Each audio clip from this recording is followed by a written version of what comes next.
The actual glass making process standalone is completely fascinating.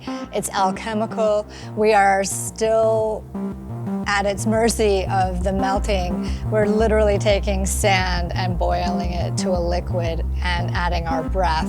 All right, everybody, back to blowing glass. And out comes something exquisite and beautiful.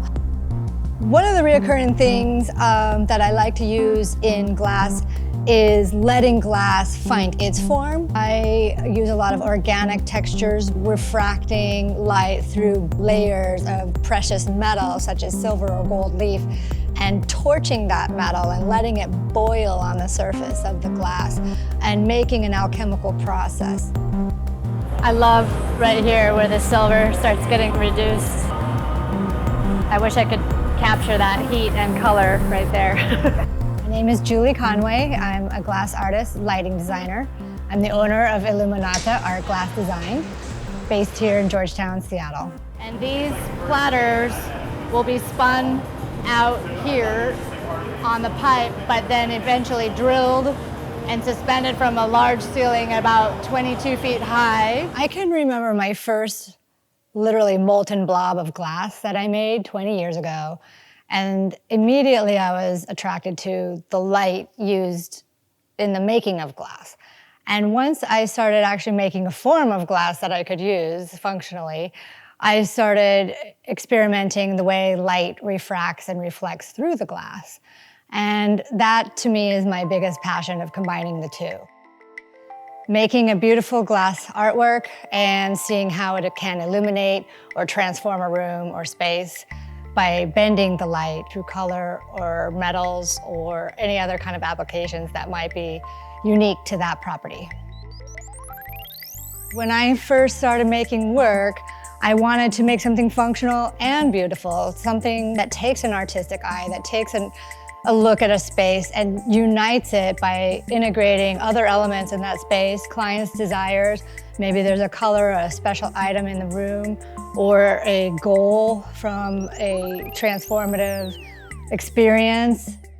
Sometimes clients will say, we want to use the reflective water on our lakefront. We want to not obstruct our view, or we want these special colors because they mean so much to us in our logo or our family experience. So I try to take all of those elements and bring it into the project and also make something illuminate and transform the space both in the day and in the night.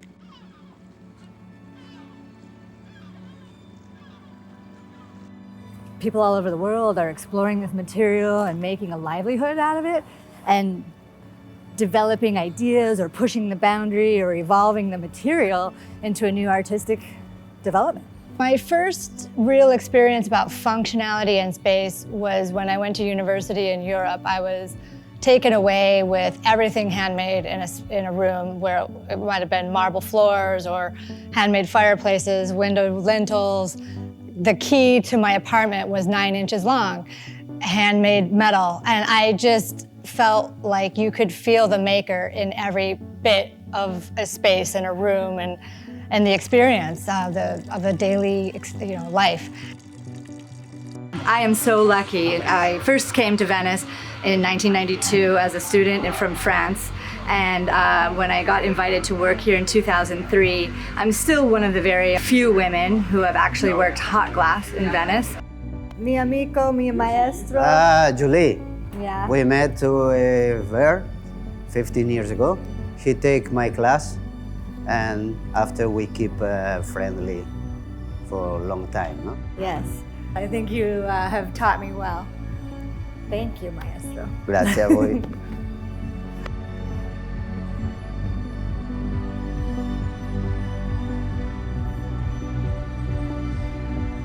The collaborative effort of glassmaking, getting that team together, the osmosis and the exchange. And I think that's why glassmakers in other parts of the world really can thrive. They keep evolving and changing. One of my biggest pleasures of coming to Venice is making friends in Italy, come Roberto Donà, tool maker extraordinaire, and I always find an excuse to buy yet another tool. So today I'm getting some more calipers for measuring my custom glasswork. but I always have addictions for more tools. So grazie, Roberto. Grazie a te.